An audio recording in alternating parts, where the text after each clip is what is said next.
നിങ്ങൾ ഒരു small business owner ആണോ എങ്കിൽ ഒരു സിമ്പിൾ ക്വസ്റ്റ്യൻ ചോദിക്കാം. ഗൂഗിളിൽ നിങ്ങളുടെ ബിസിനസ് സെർച്ച് ചെയ്താൽ കാണാൻ പറ്റുന്നുണ്ടോ? ഇന്നത്തെ വീഡിയോയിൽ സംസാരിക്കുന്നത് വെബ്സൈറ്റ് എന്താണ്, അതിന്റെ ഉപയോഗം എന്താണ് എന്നതിനെക്കുറിച്ചാണ്. വെബ്സൈറ്റ് എന്താണ്? വെബ്സൈറ്റ് എന്ന് പറയുന്നത് ഇന്റർനെറ്റിൽ കാണുന്ന വെബ് പേജിന്റെ ഒരു കളക്ഷൻ ആണ്. സിംപിളായി പറഞ്ഞാൽ ഓൺലൈനിൽ നിങ്ങളുടെ ബിസിനസിന്റെ ഒഫീഷ്യൽ അഡ്രസ് ആണ് website. Home page, about us, services, products, contact page എല്ലാം കൂടി ചേർന്നതാണ് ഒരു വെബ്സൈറ്റ്. ഒരു കസ്റ്റമർ ഗൂഗിളിൽ നിങ്ങളുടെ പ്രോഡക്റ്റ് സെർച്ച് ചെയ്താൽ അവർക്ക് നിങ്ങളുടെ വെബ്സൈറ്റ് കണ്ടുപിടിക്കാൻ പറ്റും. വെബ്സൈറ്റ് ഉണ്ടെങ്കിൽ എന്തൊക്കെ ബെനിഫിറ്റ് ആണുള്ളത്? ട്രസ്റ്റ് ഇൻക്രീസ് ആവും, പ്രൊഫഷണൽ ഇമേജ് ബിൽഡ് ചെയ്യും, എൻക്വയറി വരും, കോൺടാക്ട് ഫോം, വാട്സ്ആപ്പ് ബട്ടൺ, അതിലൂടെ ലീഡ്സ് കിട്ടും.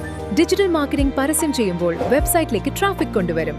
വെബ്സൈറ്റ് ഇല്ലെങ്കിൽ ഈ പറഞ്ഞ അവസരങ്ങളെല്ലാം നഷ്ടമാവും. വെബ്സൈറ്റ് എക്സ്പെൻസ് അല്ല, ഇൻവെസ്റ്റ്മെന്റ് ആണ്. സ്മോൾ ബിസിനസ് ഗ്രോ ചെയ്യണമെങ്കിൽ സ്ട്രോങ് ആയിട്ടുള്ള ഡിജിറ്റൽ ഫൗണ്ടേഷൻ വേണം. ഫസ്റ്റ് സ്റ്റെപ്പ് ആണ് വെബ്സൈറ്റ്.